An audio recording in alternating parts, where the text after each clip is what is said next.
Salam əziz izləyicilər, əziz riyaziyyat sevərlər, hər vaxtınız xeyir olsun. Bu gün də natural ədədlər bölməsinə aid abituriyentlərin başlarını gicəlləndirən daha bir test nümunəsi ilə qarşınızdayıq.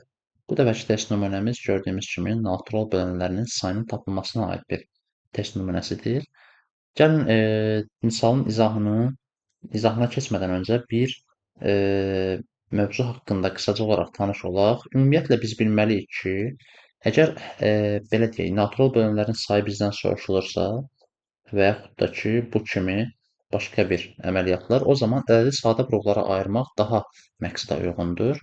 Tutalım ki, hər hansı bir A ədədidir və həmin o A ədədinin sadə qruplarına ayrılışı A üstü M vurulsun, B üstü N vurulsun, C üstü K şəklində olmuş olarsa, o zaman həmin ədədin natural bölənlərinin və yaxud da ki, sizə deyə bilər ki, müsbət tam bölənlərinin, bunlar tamamilə eyni şeydir.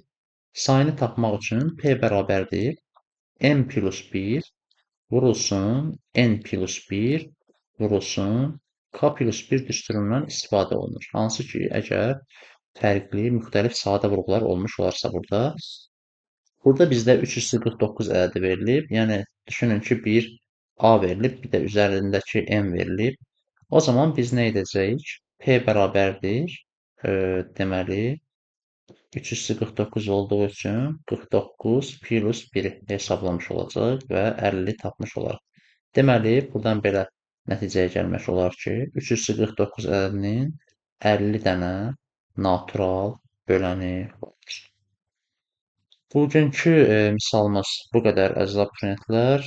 Ümid edirəm ki, misalın izahını bəyəndiniz. Yadınızdan çıxmışdısa, yadınıza yenidən saldınız.